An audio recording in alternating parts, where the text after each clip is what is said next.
할렐루야. 한 사람씩 내 집을 아니오는 없고. 제가 오늘 6시에 기도하러 왔다가 기도하는데 하나님께서 내 마음속에 고요한 바다로 저 전국 향할 때 이 찬송이 다 콧노래처럼 나오더니, 그래서 찬송을 찾아서 1절부터 4절까지를 혼자 불렀어요. 왜? 이 풍랑 인하여 더 빨리 갑니다.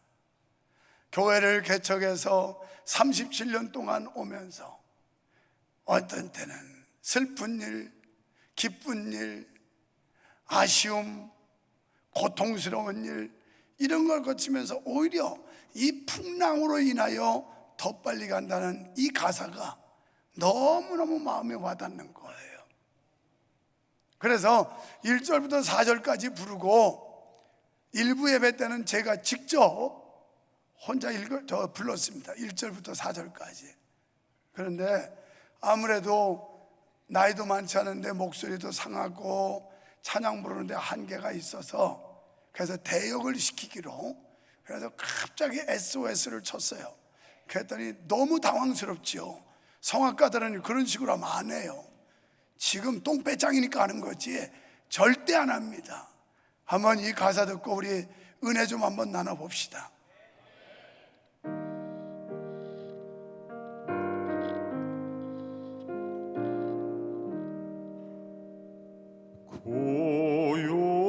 고요한 바다로 저 천국 향할 때 주 내게 순풍 주시니 참 감사합니다.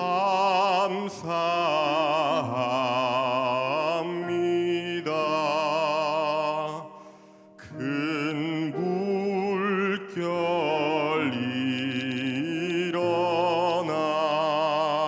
나 쉬지 못하나 이 풍랑으로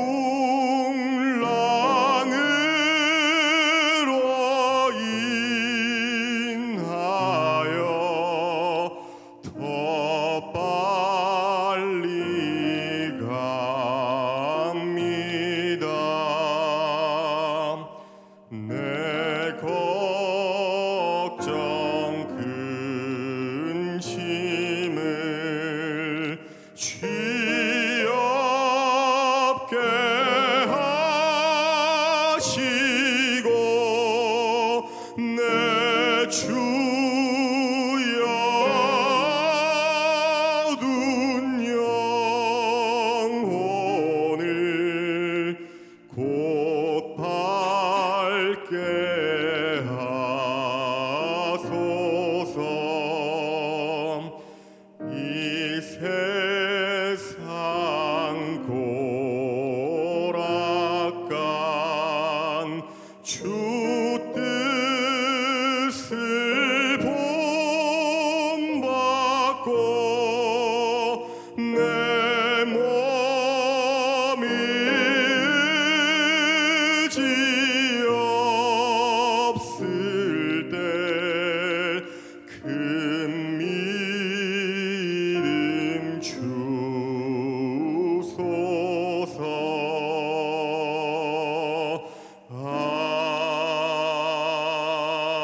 아멘.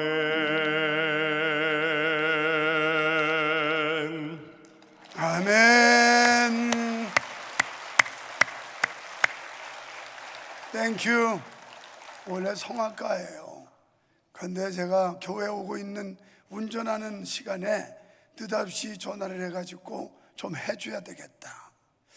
내가 저 정도만 하면 지금보다 목회를 더 잘할 것 같은데, 이거 이제 유효기간이 점점 끝나가는지 목소리도 다 망가지고 상하고 겨우겨우 설교나 해먹을 수 있어서, 그래서 우리 청년한테 특별히 부탁을 했어요. 좀 해달라. 그랬더니 좀 난색을 표하더라고요. 왜냐하면 느닷없이 하니까. 그래서 석진이는 할 수 있어. 그랬더니 그냥 할 수 없이 순종하고 와서 했는데 아주 잘했어요. 박수 한번 더 해주죠. 장래가 촉망. 원래 지금 성악을 하는 성악가인데 힘도 안 들이고 노래를 불러요. 우리는 노래 좀 하려면 얼마나 목에 핏대가 올라가고 막 그러는데 참 이게 전문가하고 좀 다르다. 여러분, 해마다 이만한 때가 되면 세월의 빠름을 느껴요. 그러면서 참 하나님의 은혜가 더 크고 감사하게 생각이 됐고, 또 우리 교회가 이 권선동 땅에 1986년 4월 5일 식목일 날 아무도 없는 곳에 허벌판에다가 조립식 콘서트 막사 35평짜리 짓고, 그것도 내가 노가다 다 해가지고 이래고 시작한 교회. 한도 많고 탈도 많고 서름도 많았습니다. 지금 시대는 교단 벽이 별로 두껍지 않지만 지금부터 37년 전에는 교단과 교단 사이의 담장이 얼마나 높았는지 몰라요. 그래서 합동이나 통합 사람들, 그 사람들은 대표적인 간판 교회가 있었어요. 그래서 그 교회를 울고 먹습니다. 또 걸출한 인물들이 있었어요. 그래서 아무 목사님하고 같은 교단이라고 하면 명함 끝이었어요. 근데 우리는 백도 없고 줄도 없고 인물도 없고 배경도 없고 아무것도 없이 아무도 아는 사람 하나도 없는 수원 땅에, 낯선 땅에 발을 디뎠는데 지역에서 누구 알아주는 사람 하나 없었어요. 연합사업을 하고 싶어도 쳐주지도 않아. 그래서 5개 교단이 딱 특혀잡고 다른 사람들 들어오는 게 다 커트하는 거예요. 나는 그때 이렇게 기도했습니다.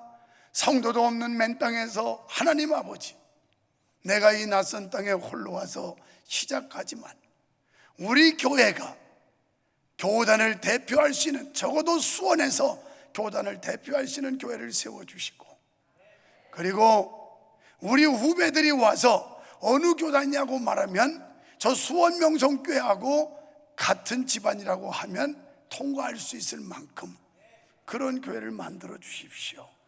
비록 못나고 부족하고 별 볼 일 없는 목사지만 제발 하나님 그런 소원을 드립니다. 응답해 주세요. 근데 하나님은 그 이상을 현실로 만들어 주셨어요. 그래서 지금은 한국교계 단체, 유 목사님 이름 좀 빌려주세요. 제발 내 이름 좀 가져가지 말라고.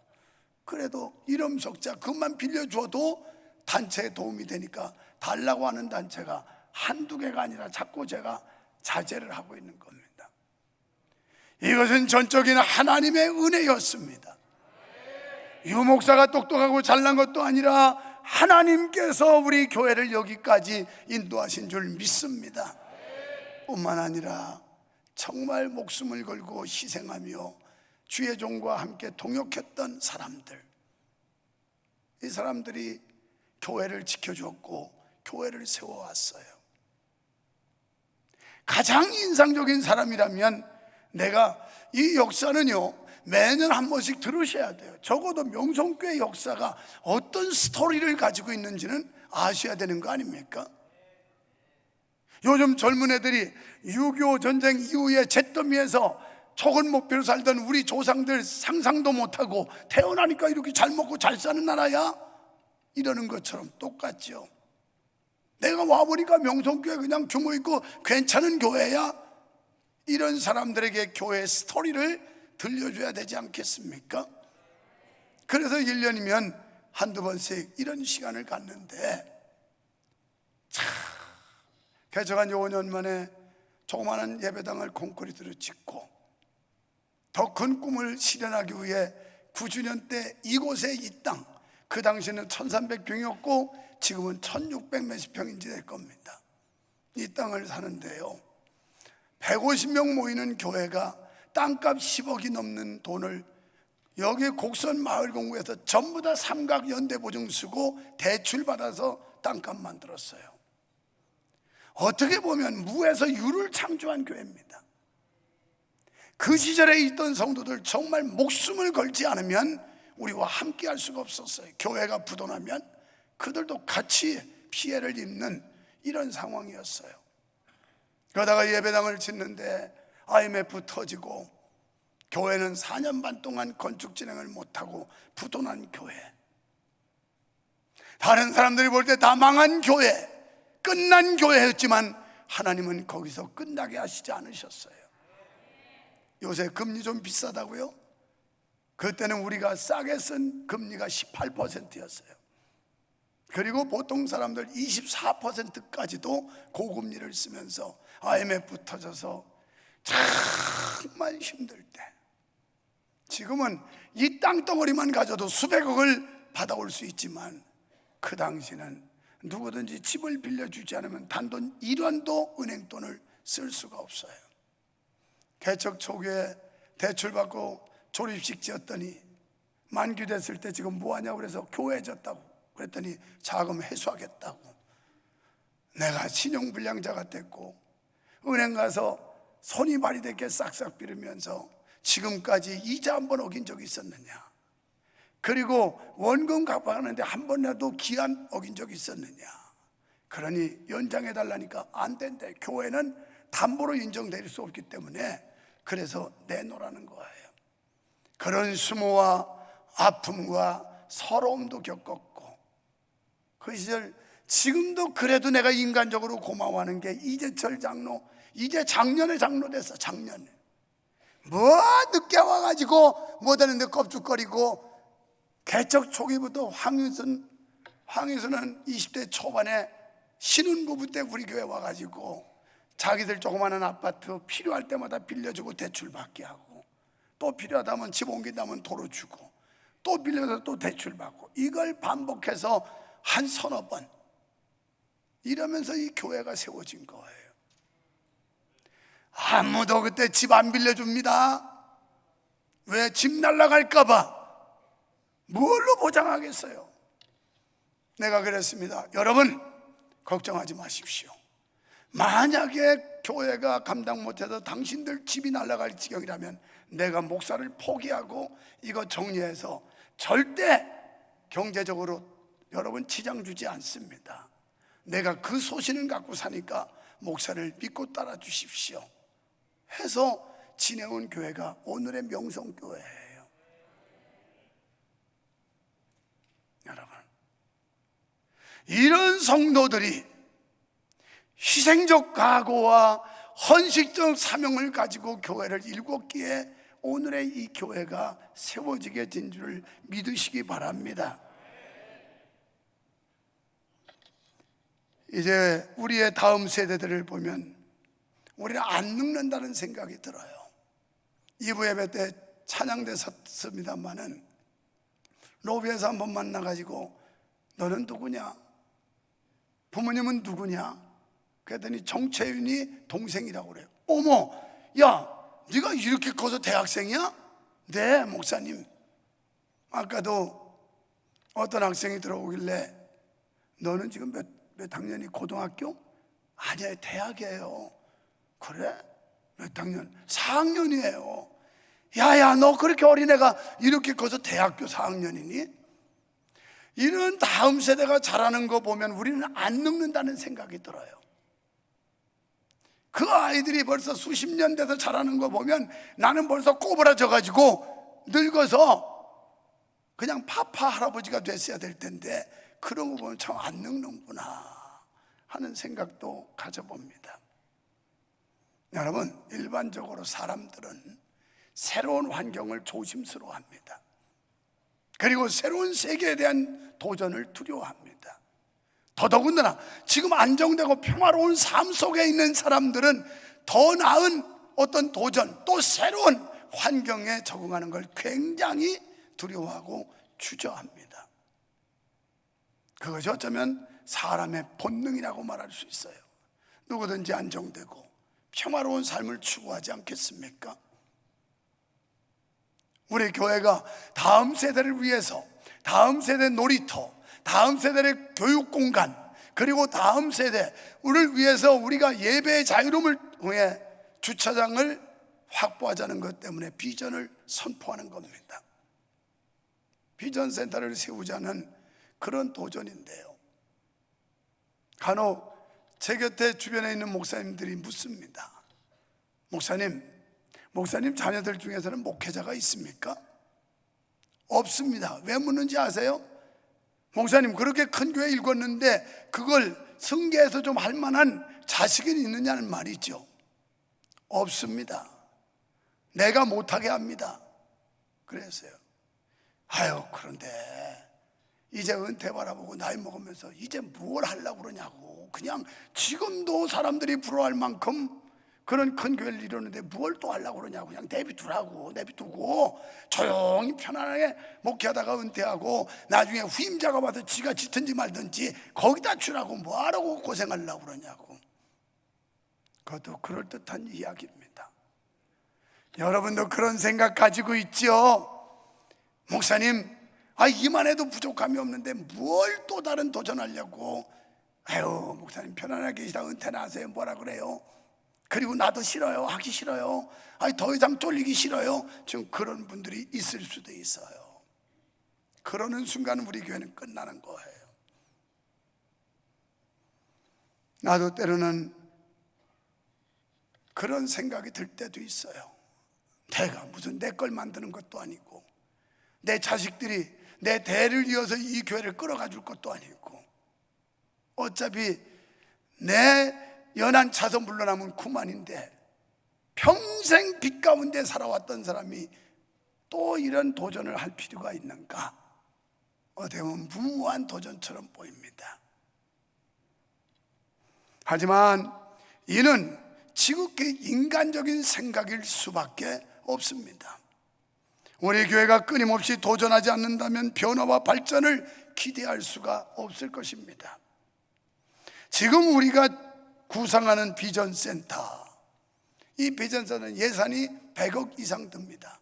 원래 100억에 맞추려고 했던 건데 요즘 건축 단가가 올라가지고 아무래도 우리가 생각한 것보다는 초과되리라는 예측을 지금 하고 있습니다. 저는 지금도 기도하기를, 이제 목회 말년에 비전센터 세우는 건 비지 없이 세웠으면 좋겠습니다. 하나님 그렇게 역사해 주세요. 이 기도를 새벽마다 합니다. 그런데 힘들지 않아요? 불가능하지 않아요. 우리 교회 성도들이 십시일반 조금씩만 참여한다면 이까짓 건 너끈히 빚 없이 비전센터를 세울 수가 있습니다. 100억 가운데 지금 약 60%의 건축 재정은 다 확립을 하고 있습니다. 그러니까 이 예배당 질 때 185억 들어갔는데 은행에다 100억 세팅해놓고 대출 받아서 칠 때다 되면 지금은 아무것도 아니에요. 그런데 언제까지 우리가 강 건너 불구경하듯이 하겠습니까? 우리의 다음 세대를 세우고 젊은이들이 모이고 청년들의 놀이판을 만들어주고 어린이들의 놀이터를 만들어주는 일에 우리가 무관심해서 되겠습니까? 여러분, 그 일에 있어서 아이고 나 한 구자 했는데요 이러고서 책임을 모면하려고 생각하지 마십시오. 지금 새롭게 도전해야 됩니다. 2부 예배 때 이런 스토리를 얘기했더니 어느 권사님, 목사님 오늘 설교 짱이었어요. 정말 잘하셨어요. 저희도 추가로 또 하기로 결심했어요. 이래야 되는 거지. 내가 지금까지 교회 여러 번 지으면서 부흥사 데려다가 작정홍보 한번 시켰습니까? 강제로 여러분 흥분시켜가지고 돈을 걷어냈습니까? 한 번도 그런 적 없어요. 신사적이고 아주 양심적으로. 여러분 우리 한 평씩 세워봅시다. 요새는 한 평에 500만 원에 될지 모르지만 한 평씩 한번 해봅시다. 이래서 도전한 교회가 185억 100억을 빚지고 85억을 만들어서 교회를 입당한 뒤에 7년 만에 100억 싹 갚았어요. 여러분 우리가 안 되는 거고 여러분이 안 하는 거지 하나님은 하세요. 하나님은 하실 수가 있어요. 그분은 능력이 있습니다. 지금까지 우리 교회를 그렇게 역사해 오셨어요. 완전 제로베이스에서 무에서 유를 창조하는 듯한 이런 역사를 이루게 하셨어요.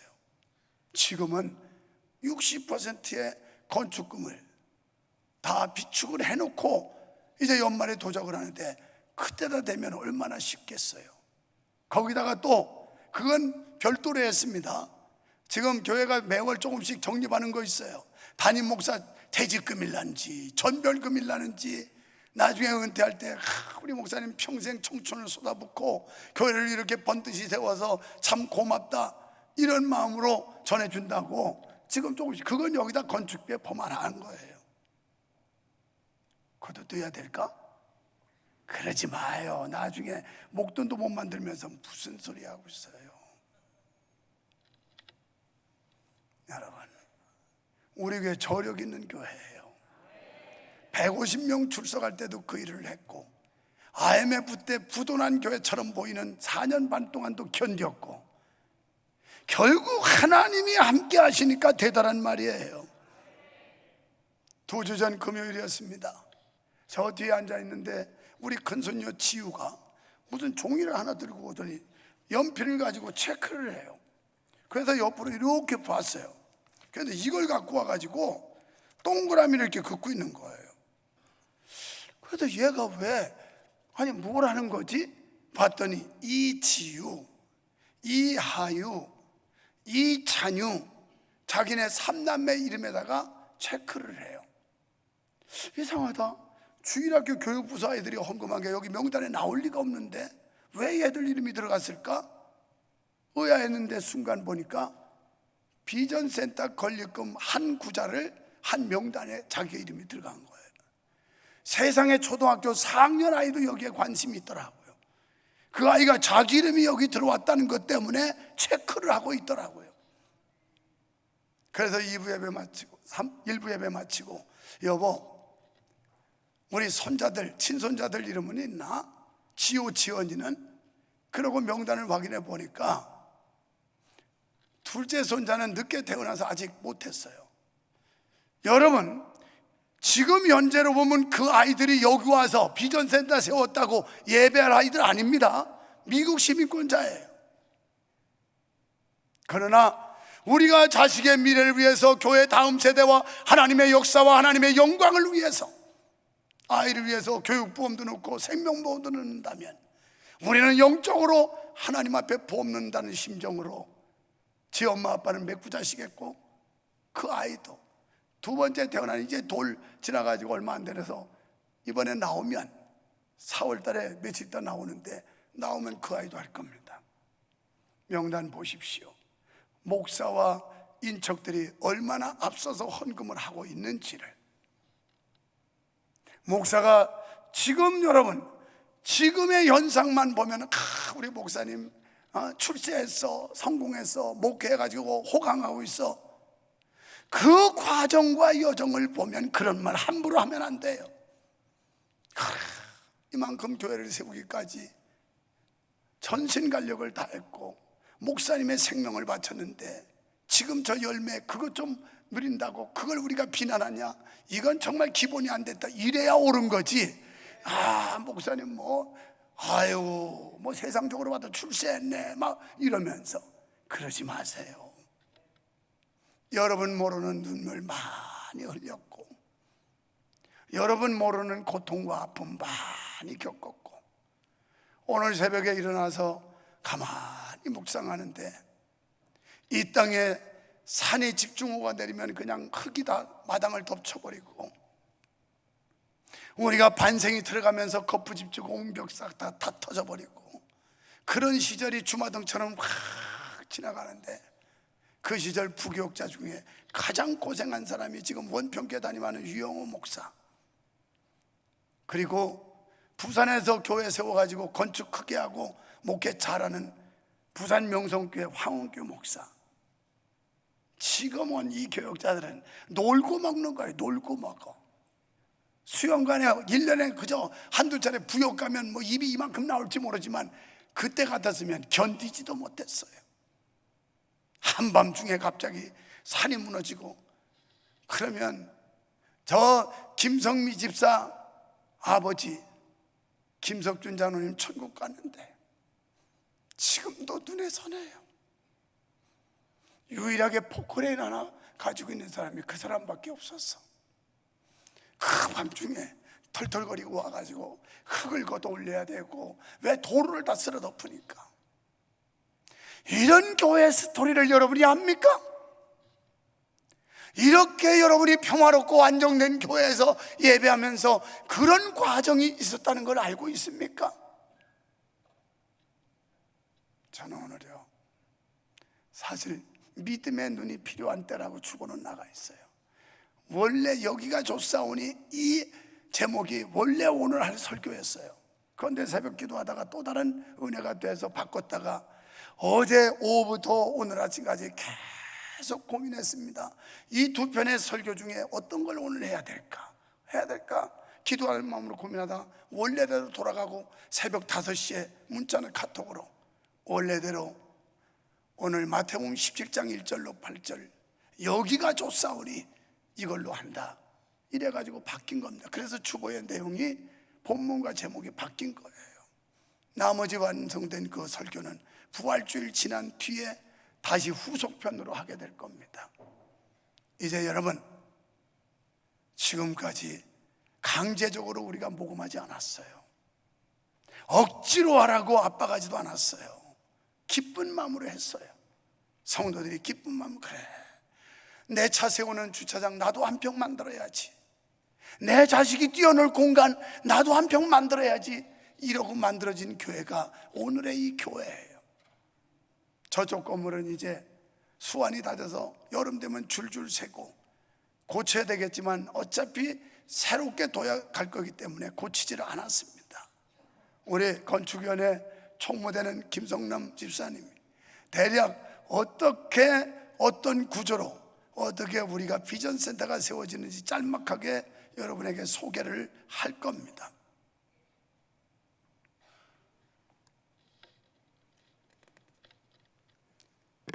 PPT 부탁드립니다. 비전센터 진행 사항을 말씀드리겠습니다. 3월 2일 건축통합심의를 통과했으며 건축 인허가를 위해서 지금 설계도서를 작성하고 있으며 4월 중순경에 수원시에 인허가 접수 예정에 있습니다.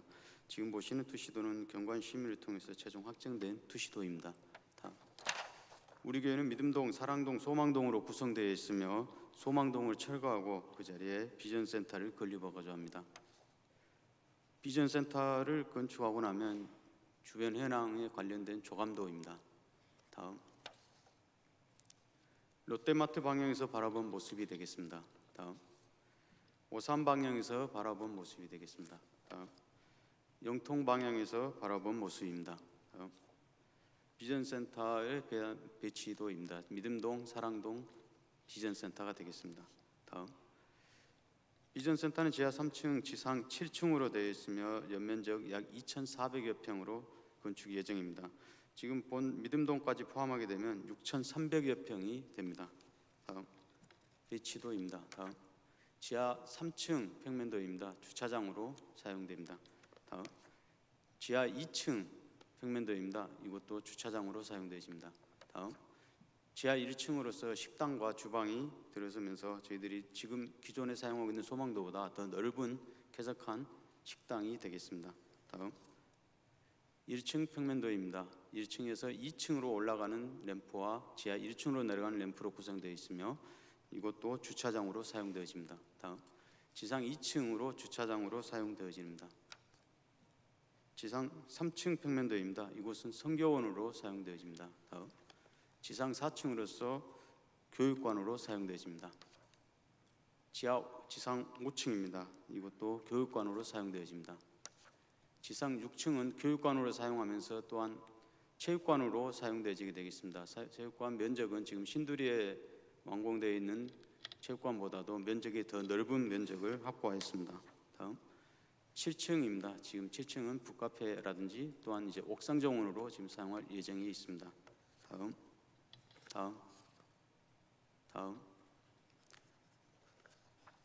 인면도가 되겠습니다.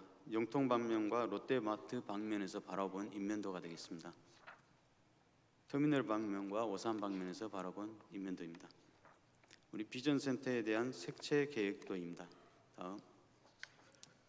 다음 단면도 되겠습니다. 다음 비전센터에 대한 구성을 보도록 하겠습니다. 지하 3층과 지하 2층이 주차장으로 사용되지며 지하 1층은 식당으로 사용되집니다. 지상 1층과 2층이 주차장으로 사용돼서 전체 4개층을 주차장으로 사용하게 되겠습니다. 3층은 성교원으로 사용되지며 4층, 5층 저희들이 교육관으로 사용하며 6층은 교육관과 체육관을 병합해서 사용하게 되도록 하겠습니다. 7층은 북카페와 옥상 정원으로 사용되어집니다. 지금 현재 진행 사항은 지금 설계도서를 작성 중에 있으며 4월 중에 접수를 하고 시공사 선정들을 하여서 올 연말에 착공할 예정에 있습니다. 성도님들의 많은 기도와 관심 부탁드리겠습니다. 하나님께 영광의 박수를 돌립니다. 여러분, 제가 생각컨대는 저게 착공되면 금년 말쯤 되는데 약 2년 정도 소요되지 않겠는가. 그때 다수의 불편이 있을 겁니다. 교육시설을 이 건물 저 5층까지 해서 구석구석을 활용해야 되고 여러 가지 불편이 있지만, 여러분, 더 나은 미래 더 잘되기 위한 불편은 얼마든지 감내할 수 있잖아요. 얼마든지 우리가 감당할 수 있다고요. 진짜 안 돼가지고 망하는 고통은 힘들지만 더 잘 되는 데는요, 우리가 기분 좋게 감당할 수 있어요. 우리 교회 큰 부자 없습니다. 지금까지 목돈을 수억씩 낸 사람 없습니다. 목사의 가정이 가장 많은 헌금을 했고, 그 다음에 두 번째 많이 한 분이 지금 늦깎이 목사된 이창무 목사님, 거기가 했고, 나머지는 그냥 500만 원, 몇백만 원, 뭐 1000만 원 이런 식으로 모아서 이 위대한 일, 이 엄청난 일을 한 겁니다. 여러분, 여러분도 마찬가지. 너무 두려워할 거 없어요. 여러분 집 팔아서 내라고 해본 적 없어요. 여러분 땅 팔아서 건축원금 내보라고 요구한 적 없어요. 그런데 지금부터 28년 전 500만 원과 지금 현재 500만 원, 이 돈의 가치는 비교도 안 됩니다. 28년 전 500만 원이면 어쩌면 5천만 원 정도 그런 돈의 가치가 있을지 모르겠습니다. 하여튼 몇 배는 될 겁니다. 그러나 지금은 500만 원 그때 되면 사실은 별거 아니에요. 중요한 건 마음의 문제예요. 우리가 헌신을 하느냐, 주님을 사랑하느냐, 교회 미래를 함께 협력하느냐 안 하느냐의 차이일 뿐이에요. 여러분, 그래서 이제 우리가 이미 시행을 하고 있고, 또 지금도 이 교회가 좋은 위치에서 있지만 저렇게 저러면 이 동네에 랜드마크처럼 보일 겁니다. 명성교회가 자부심 가지세요. 자긍심을 가지세요. 우리가 수원 명성교회 거룩한 공동체 일원이라는 거 말로만 아니라 정말 그렇게 생각하고 사는데, 여러분 감 잘 안 잡히겠지만 이 건물은 연건평 약 4,000평 됩니다. 새로 짓는 건물이 연건평 약 2,300여 평 된다고 그래요. 그러면요, 저쪽 건물만 해도 한국의 전체 6만 5천 교회 가운데 2,000평 이상 되는 건물로 따질 때 2% 안에 들어가는 건물이에요. 여러분이 지금, 나는요 지금 이 성전도 이제 크다고 생각이 안 돼요. 너무 눈에 익어서. 여러분도 그럴 겁니다. 사람은 이 보는 게요 얼마나 무서운지 몰라요. 처음에는 굉장히 큰 줄 알았어요. 지금도 다른 교회에 있는 분들이 보면 와 이렇게 크다고 생각하지만 우리는 별로 느낌 없잖아요. 그러니까 양쪽 건물을 다 하면 한국교회 전체에서도 몇 퍼센트 안에, 건물 자랑하자는 게 아닙니다. 그런 시스템과 여러 가지 시설, 부속 시설을 갖춰서 체육관까지 넣어가지고 다음 세대들, 어린 세대, 청년 세대들이 마음껏 교회 와서 놀 수 있는 놀이터를 만들자는 거예요. 그리고 식당도 지금보다는 훨씬 큰 식당이 들어서게 될 겁니다. 지하 3층, 2층 주차장, 1층 식당 주변에 미팅룸 여러 개가 들어가고, 그리고 1층 주차장, 2층 주차장, 3층부터 8층까지 이제 거기가 교육시설로 이렇게 됩니다. 꿈을 가지세요. 자, 시간이 엄청 많이 갔네. 그런데 본론은 시작도 안 했는데, 오늘 본문이 어떤 말씀이냐, 소위 변화산의 체험이라고 하는 거예요. 변화산. 여기 예수님께서 제자 3명을 데리고 변화산에 올라가셨어요. 제가 늦발자가 피는데 늦목회가 폈다고 하는 얘기를 몇 번 한 적이 있어요. 나 이 말씀 보면서 내가 좀 잘못했나? 지금까지 돈이 있던 없던, 잘났던 못났던 똑같은 한 사람의 성도를 취급하고 살아왔어요. 근데요, 예수님은 그래 안 하셨더라고. 12명의 제자인데 꼭 3명만 데리고 다니셔. 베드로, 야고보, 요한. 겟세마네 동산에 갈 때도 이 3사람, 변화산에 올라가실 때도 3사람, 중요한 일이 있을 때마다 꼭 요 핵심 3명을 데리고 다니더라고요. 그래서 이 말씀을 보면서 내가 순간 생각이, 나도 목회하면서 좀 핵심, 목사를 끔찍하게 여기고 목사의 서포트를 잘하고 이런 사람들을 좀 가까이 해야 되는 거 아닌가? 내 마음이 아니라 예수님이 그랬더라고. 오늘 보니까. 어때요? 아유, 우리 목사님 많이 변질했네. 이제 핵심들만 데리고 놀 모양이네. 그런데 이 성경 보니까 그랬는데, 그러면 여러분, 이걸 역으로 이런 마음 좀 못 갔습니까? 내가 목사님 목회하는데 핵심 요원으로 정말 목회에 큰 도움을 주는 그런 동역자로 좀 쓰임 받을 수는 없을까? 이런 생각은 좀 못 가져봐요. 이걸 역으로 바꾼다면, 목사님이 뭐 사람 차별하고 좀 있는 사람도 생각하고 이러신 애가 아니라, 내가 어떻게 하면 그 무리 속에 그 숫자에 포함될 수는 없을까 하는 선한 욕심 좀 가져보면 안 될까요? 자, 오늘 말씀에서 어떤 교훈을 받을 수 있을까요? 여기 이상과 현실은 다르다는 거예요. 지금 예수님이 3 제자 데리고 변화산에 갔는데 거기서 희한한 정말 영광스러운 모습을 봐요. 그래서 주님이 계시고 모세가 나타나고 엘리야가 나타나고 막 이럽니다. 그런데 시대적으로 볼 때 모세가 얼마나 오래전 사람이고 엘리야가, 그런데 시간을 초월해서 이스라엘의 지도자였던 이 3사람이 등장을 해요. 여기서 이 황홀한 광경을 보고 깜짝 놀라서 뿅 갑니다. 그래서 제안한 게 뭐라고 그러냐면, 주여 여기가 좋사오니, 여기가 좋사오니 여기다 초막 셋을 짓고, 하나는 주를 위하여, 하나는 모세를 위하여, 하나는 엘리야를 위하여 짓고 우리가 수종드리기를 원합니다. 이렇게 말해요. 너무나도 감격스러운 상황을 보고 이제 저 밑에 있는 가족도 아랑곳하지 않고 지금 압제받고 있는 백성도 아랑곳하지 않고 자기들만 이 황홀한 광경에서 머물겠다고 그렇게 제안을 하고 있는 거예요. 그때 예수님은 들은 척 많은 척하고 산을 내려가십니다. 왜? 너희가 이 황홀경에 빠져서 황홀한 광경을 보고 있지만 이보다 더 중요한 것은 저 세상에서 해야 될 사명이 우선이다. 이런 뜻에서 주님은 그냥 무시하고 내려가십니다. 여러분, 우리는 지금 천국 갈 걸 소망하고 영원한 천국의 소망을 가지고 살아가고 있습니다. 그렇지만 천당 간다고 해서 이 땅에 우리에게 주어지는 사역, 사명을 외면해서는 안 된다는 교훈을 주고 있는 거예요. 여기서 생존 세계에서 내 인생 다하는 날까지 우리가 하나님이 부여하신 일을 하다 가야 된다는 겁니다.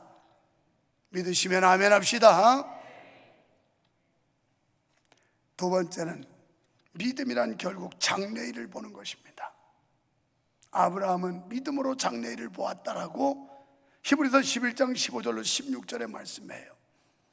히브리서 11장 1절에 보면 믿음은 바라는 것들의 실상이고 보지 못하는 것들의 증거다. 제가 이 허업을 반 낯선 땅에 아는 사람 하나도 없이 개척할 때 하나님 앞에 이상을 걸고 기도했는데 그게 현실로 이루어졌어요.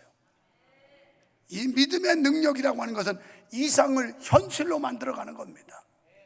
우리의 상식과 상상과 우리의 계산을 뛰어넘는 놀라운 하나님의 역사를 현실적으로 나타나게 하는 게 믿음입니다. 이런 믿음 가지시기를 축원합니다. 제가 만약 제 생각 제 고집대로 했다면 오늘의 이 교회는 존재하지 않았을 것입니다. 언제나 하나님 편에서 하나님이 원하시는 방향에서 결정하고 따랐더니 오늘의 교회를 이룰 수가 있었던 거예요. 세 번째는 사명을 위해서 살아야 합니다. 사랑하는 성도 여러분, 인생의 가치는 무엇을 위해 살았느냐에 달려가 있지 않습니다.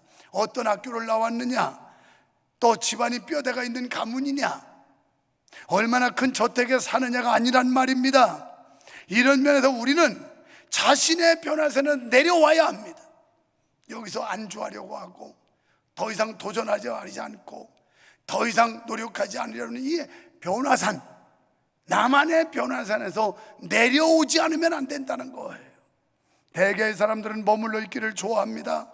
그러나 그리스도인의 삶은 고난 가운데서도 날마다 변화되어져 가는 삶이어야 하고 전진하는 삶이어야 할 줄로 믿습니다.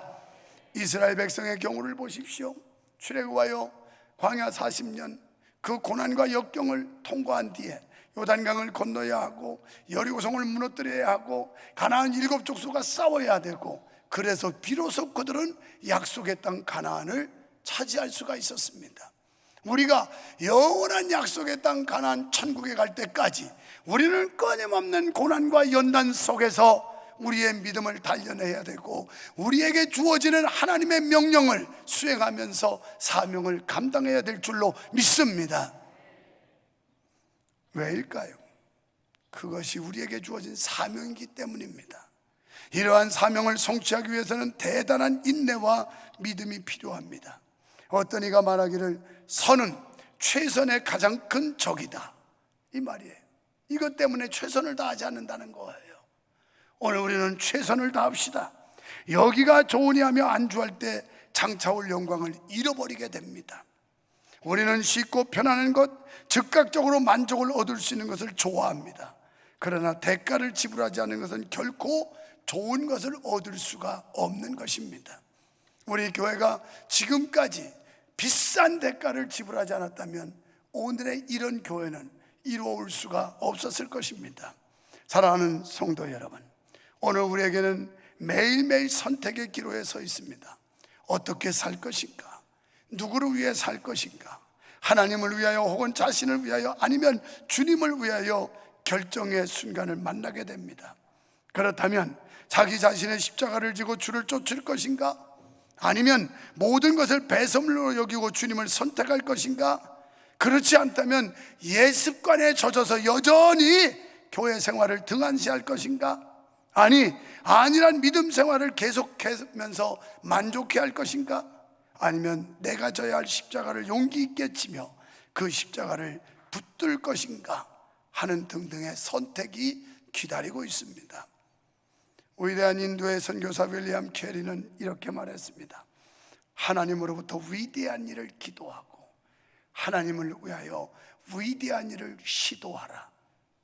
사랑하는 명성가족 여러분, 하나님에게 위대한 일을 기대하십시오. 그리고 그 하나님을 위하여 위대한 일을 시도하십시오. 그분은 살아계신 하나님입니다. 역사하시는 하나님입니다.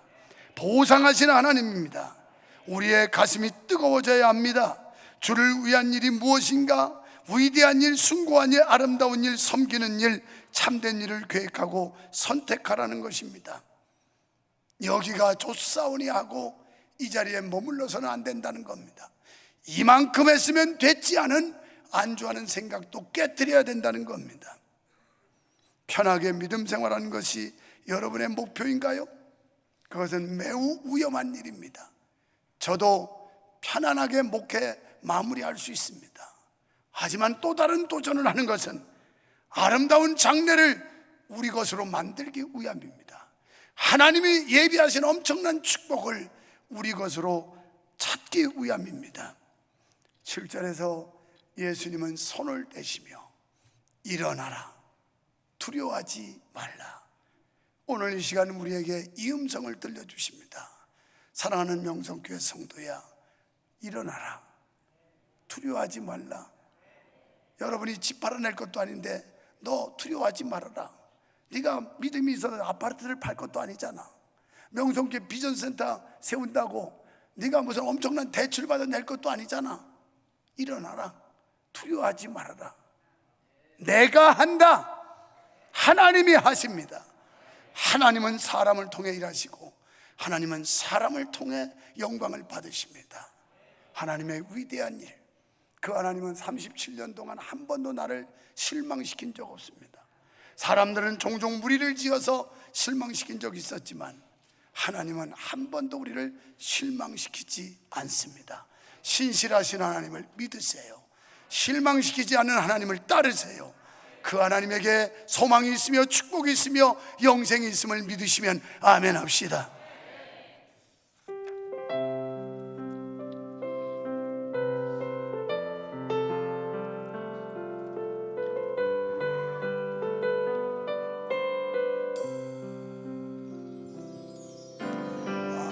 하나님 한 번도 나를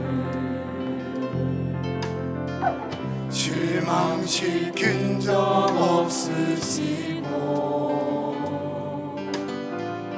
언제나 공평과 은혜로 나를 지키셨네.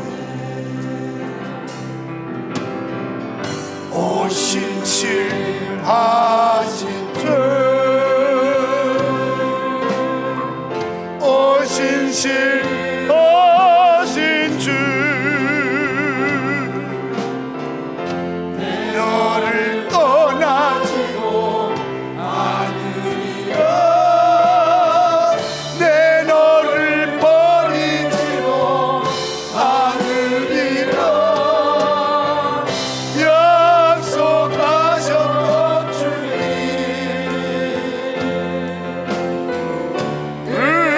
약속을 지키사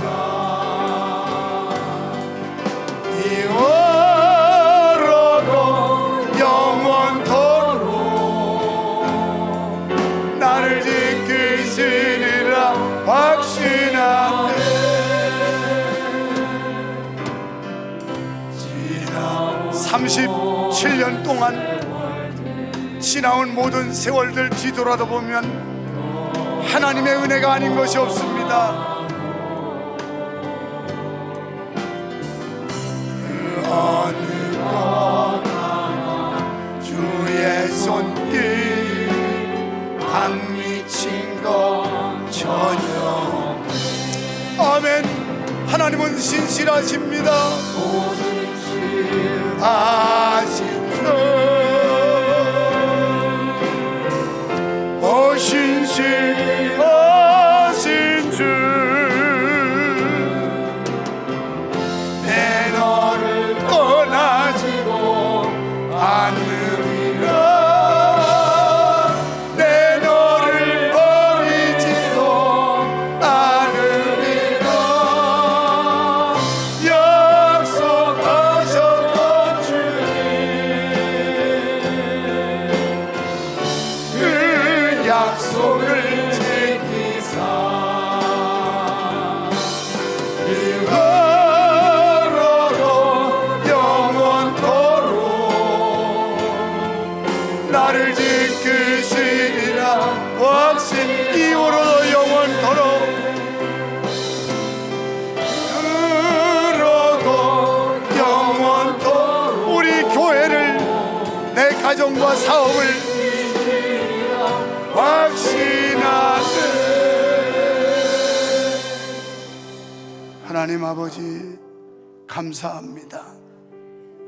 사람들은 종종 실망시키지만 하나님은 한 번도 실망시킨 적 없으십니다. 신실하신 하나님을 믿습니다. 신실하신 하나님을 찬양합니다. 여기까지 노하신 하나님, 미래의 아름다운 영광을 위하여 우리 교회를 인도하시고 함께 하실 것도 믿습니다. 예수님 이름으로 기도하옵나이다. 아멘.